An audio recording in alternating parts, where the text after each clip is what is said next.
CM brothers ತರ ಕೆಲಸ ಮಾಡ್ತಿದ್ದೇವೆ ಅಂತ ಬೆಂಗಳೂರಿನಲ್ಲಿ ಡಿಸಿಎಂ ಡಿಕೆ ಶಿವಕುಮಾರ್ ಅವರು ಹೇಳಿಕೆಯನ್ನ ಕೊಟ್ಟಿದ್ದಾರೆ. ಹುಟ್ಟುವಾಗಲೂ ಕೂಡ ಒಬ್ಬರೇ ಹುಟ್ಟಿದ್ದೇವೆ, ಸಾಯುವಾಗಲೂ ಕೂಡ ಒಬ್ಬರೇ ಸಾಯ್ತೀವಿ. ನಾನು ಮತ್ತು ಸಿಎಂ ಇಬ್ರು ಕೂಡ ಬ್ರದರ್ಸ್ ತರ ಇದ್ದೀವಿ. ಬೆಂಗಳೂರಿನಲ್ಲಿ ಡಿಸಿಎಂ ಡಿಕೆ ಶಿವಕುಮಾರ್ ಅವರು ಈ ಒಂದು ಹೇಳಿಕೆಯನ್ನ ಕೊಟ್ಟಿದ್ದಾರೆ. ಹುಟ್ಟುವಾಗ್ಲೂ ಒಬ್ರೆ, ಸಾಯುವಾಗ್ಲೂ ಒಬ್ರೆ. ನಮ್ಮಲ್ಲಿ ಯಾವುದೇ ರೀತಿಯ ಗುಂಪುಗಾರಿಕೆ ನಡೆಯಲ್ಲ, ಅದಕ್ಕೆ ಅವಕಾಶ ಕೂಡ ಕೊಡೋದಿಲ್ಲ. ಸದ್ಯಕ್ಕೆ ಆತರ ಗುಂಪುಗಾರಿಕೆಯೇ ಇಲ್ಲ. ನನ್ನ ಜೊತೆಗೆ 140 ಶಾಸಕರು ಜೊತೆಯಾಗಿದ್ದಾರೆ. ಎಲ್ಲರನ್ನೂ ಕೂಡ ಜೊತೆಗೆ ತೆಗೆದುಕೊಂಡು ಹೋಗಬೇಕು. ಒಂದೇ ಕುಟುಂಬ, ಇಬ್ಬರು ಒಟ್ಟಿಗೆ ಕೆಲಸ ಮಾಡಿದ್ದೇವೆ.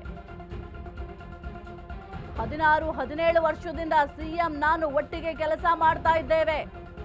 ಸೌಹಾರ್ದಯುತವಾಗಿ ಕೆಲಸ ಮಾಡ್ಕೊಂಡು ಬಂದಿದ್ದೇವೆ. ಮುಂದೆಯೂ ಕೂಡ ಇದೇ ರೀತಿ ಕೆಲಸವನ್ನ ಮಾಡ್ಕೊಂಡು ಹೋಗ್ತೀವಿ ಅಂತ ಡಿಸಿಎಂ ಡಿಕೆ ಶಿವಕುಮಾರ್ ಅವರು ಹೇಳಿದ್ದಾರೆ.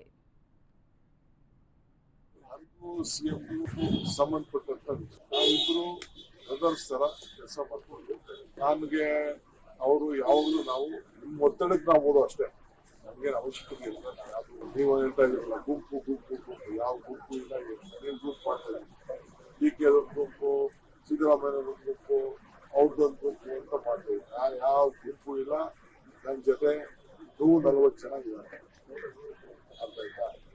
ಯಾರು ಹುಟ್ಟುವಾಗ ಒಬ್ಬರೇ ಹುಡ್ತೀವಿ, ಸಾಯುವಾಗ ಒಬ್ಬರೇ. ಬಟ್ ಪಾರ್ಟಿ ಅಂತ ಅಂದ್ಮೇಲೆ ಎಲ್ಲರೂ ಒಟ್ಟಿರ್ತಾರೆ. ನಂದು ಸಿಎಂ ಸಂಬಂಧಪಟ್ಟಂತ ನಾವಿಬ್ರು ಬ್ರದರ್ಸ್ ತರ ಕೆಲಸ ಮಾಡ್ಕೊಂಡು ನನಗೆ ಅವರು ಯಾವಾಗಲೂ ನಾವು ನಿಮ್ಮ ಒತ್ತಡಕ್ಕೆ ನಾವು ಓದೋ ಅಷ್ಟೇ, ನಮ್ಗೇನು ಅವಶ್ಯಕತೆ ಇಲ್ಲ. ಕುರಿತು ಹೆಚ್ಚಿನ ಮಾಹಿತಿ ನೀಡ್ತಾರೆ ನಮ್ಮ ಪ್ರತಿನಿಧಿ ದೀಪಾ ಕುಕ್ವಾಡ. ದೀಪಾ, ಸದ್ಯಕ್ಕೆ ಈ ಒಂದು ಬ್ರೇಕ್ಫಾಸ್ಟ್ ಮೀಟಿಂಗ್ ಪಾಲಿಟಿಕ್ಸ್ ಜೋರಾಗಿ ಕಾಂಗ್ರೆಸ್ನಲ್ಲಿ ನಡೀತಾ ಇದೆ. ಮೊನ್ನೆ ನೋಡಿದ್ರೆ ಸಿಎಂ ಸಿದ್ದರಾಮಯ್ಯ ಅವರ ನಿವಾಸದಲ್ಲಿ ಒಂದು ಬ್ರೇಕ್ಫಾಸ್ಟ್ ಅನ್ನ ಮಾಡಲಾಗಿತ್ತು. ಅದಾದ ನಂತರ ಈಗ ಡಿಕೆ ಶಿವಕುಮಾರ್ ಅವರು ಆಹ್ವಾನವನ್ನ ಕೊಟ್ಟರೆ ನಾನು ಕೂಡ ಹೋಗ್ತೀನಿ ಅಂತ ಸಿಎಂ ಸಿದ್ದರಾಮಯ್ಯ ಅವರು ಕೂಡ ಹೇಳ್ತಾ ಇದ್ದಾರೆ. ಇದರ ಜೊತೆಗೆ ಡಿಕೆ ಶಿವಕುಮಾರ್ ಅವರು ನಾವಿಬ್ರು ಒಂದ್ ರೀತಿ ಬ್ರದರ್ಸ್ ಇದ್ದಂಗೆ 16-17 ವರ್ಷದಿಂದಲೂ ಕೂಡ ಒಟ್ಟಿಗೆ ಇದೇ ರೀತಿ ಸೌಹಾರ್ದಯುತವಾಗಿ ಕೆಲಸವನ್ನ ಮಾಡ್ಕೊಂಡು ಬಂದಿದ್ದೀವಿ ಅಂತ ಕೂಡ ಒಂದು ರೀತಿ ಬಹಳ ಸಾಫ್ಟ್ ಆಗಿ ಮಾತನಾಡ್ತಿದ್ದಾರೆ. ಇದರ ಮರ್ಮ ಏನು ದೀಪಾ? ಹಾಗಾದ್ರೆ ಸಾಹಿತ್ಯ ಪ್ರಸ್ತುತ ರಾಜ್ಯ ರಾಜಕೀಯದಲ್ಲಿ ಆಗ್ತಾ ಇರುವಂತಹ ಬೆಳವಣಿಗೆಗಳು ದಿನಕ್ಕೊಂದು ತಿರುವನ್ನ ಪಡಿತಾ ಇದೆ. ನಿನ್ನೆ ಅಷ್ಟೇ ಏನು ಸಿಎಂ ಕಂಡ್ರೆ ಆಗೋದೇ ಇಲ್ಲ ಅಂತಿದ್ದಂತಹ ನಾಯಕರುಗಳು ಇವತ್ತು ಅವರು ನನ್ನ ಬ್ರದರ್ ಇದ್ದಾಗೆ, ನನ್ನ ಗುರುಗಳು ಅನ್ನುವಂತಹ ಅರ್ಥದಲ್ಲಿ ಮಾತನಾಡ್ತಾ ಇರುವಂತಹದ್ದೆಲ್ಲವೂ ಕೂಡ ಮೇಲ್ನೋಟಕ್ಕೆ ಕುಸ್ತಿ ಕದನದ ಅಥವಾ ಈ ಗುದ್ದಾಟದ ಮತ್ತೊಂದು ಭಾಗ ಅಥವಾ ಸ್ಟ್ರಾಟಜಿ ಅಂದ್ರೆ ತಪ್ಪಾಗ್ಲಿಕ್ಕಿಲ್ಲ.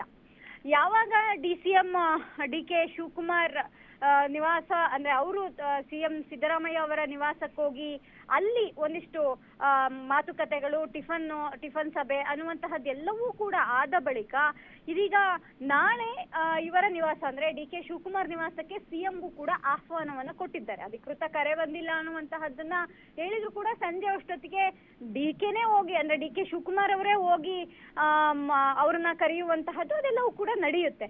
ಆದ್ರೆ ಎಲ್ಲೋ ಒಂದ್ ಕಡೆ ಇದೆಲ್ಲವೂ ಕೂಡ ತಾತ್ಕಾಲಿಕ, ಇದೆಲ್ಲವೂ ಕೂಡ ಒಂದು ರೀತಿಯಾಗಿ ಸದ್ಯಕ್ಕೆ ಕದನ ವಿರಾಮ ಅಂತಂದ್ರೆ ತಪ್ಪಾಗ್ಲಿಕ್ಕಿಲ್ಲ. ಯಾಕಂದ್ರೆ ಎರಡೂ ಕಡೆ ಅಧಿವೇಶನ ನಡೀತಾ ಇರುವಂತಹ ಸಂದರ್ಭದಲ್ಲಿ ದೆಹಲಿಗೆ ಹೋಗಿ ಇವ್ರೇನಾದ್ರೂ ಕೂತ್ರೆ ರಾಷ್ಟ್ರ ಮಟ್ಟದಲ್ಲಿ ಡ್ಯಾಮೇಜ್ ಆಗುತ್ತೆ ಅನ್ನುವಂತಹ ನಿಟ್ಟಿನಲ್ಲಿಯೇ ಈ ರೀತಿಯಾದಂತಹ ತಂತ್ರಗಳನ್ನ ಹೈಕಮಾಂಡ್ ಹೂಡ್ತು ಅನ್ನೋದ್ರಲ್ಲಿ ಯಾವುದೇ ಅನುಮಾನ ಇಲ್ಲ. ಹೈಕಮಾಂಡ್ ಮಾತಿಗೆ ಕಟ್ಟು ಬಿದ್ದಂತಹ ಇಬ್ಬರೂ ನಾಯಕರು ಒಟ್ಟಿಗೆ ಸೇರಿ ಒಟ್ಟಿಗೆ ನಡೆದುಕೊಂಡು ಒಟ್ಟಿಗೆ ಓಡಾಡ್ಕೊಂಡು ಇರುವಂತಹ ಪರಿಸ್ಥಿತಿ ಕೂಡ ಅವರಿಗೆ ಎದುರಾಗಿರುವಂತಹದ್ದು ಇದೇ ಕಾರಣಕ್ಕಾಗಿ.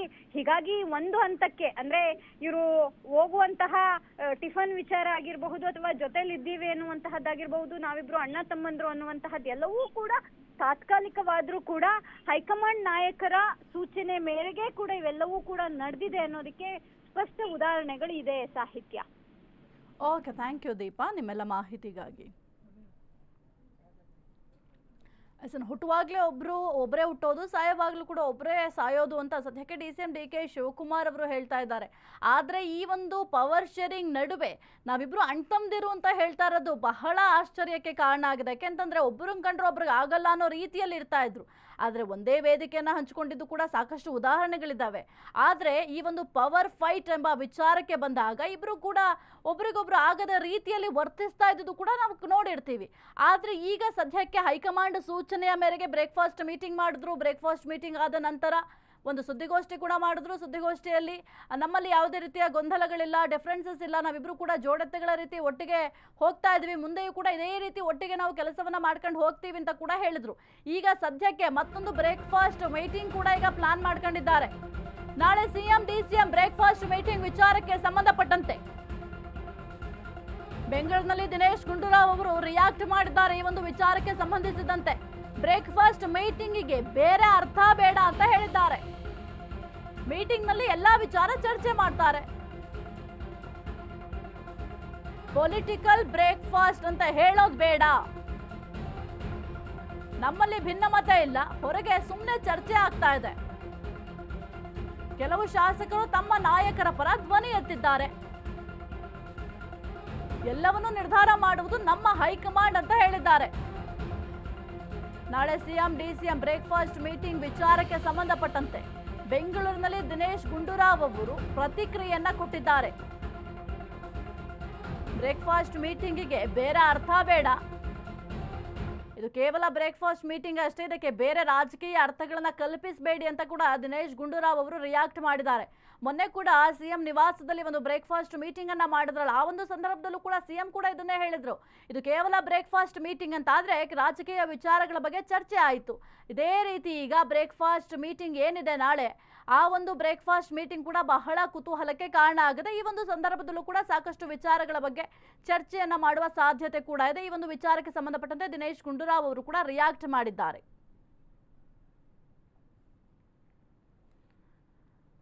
ನಮ್ಮಲ್ಲಿ ಯಾವುದೇ ರೀತಿಯ ಭಿನ್ನಾಭಿಪ್ರಾಯ ಇಲ್ಲ, ಭಿನ್ನಮತ ಇಲ್ಲ, ನಮ್ಮಲ್ಲಿ ಯಾವುದೇ ರೀತಿಯ ಒಡಕು ಕೂಡ ಇಲ್ಲ ಅಂತ ಒಂದು ಕಡೆ ಸಿಎಂ ಕೂಡ ಹೇಳ್ತಿದ್ದಾರೆ, ಡಿಸಿಎಂ ಅವರು ಕೂಡ ಹೇಳ್ತಾ ಇದ್ದಾರೆ. ಸದ್ಯಕ್ಕೆ ಒಬ್ಬರಾದ್ಮೇಲೆ ಒಬ್ಬರು ಪಕ್ಷದಲ್ಲಿರುವಂತಹ ನಾಯಕರು ಕೂಡ ಇದನ್ನೇ ಹೇಳ್ತಾ ಇದ್ದಾರೆ.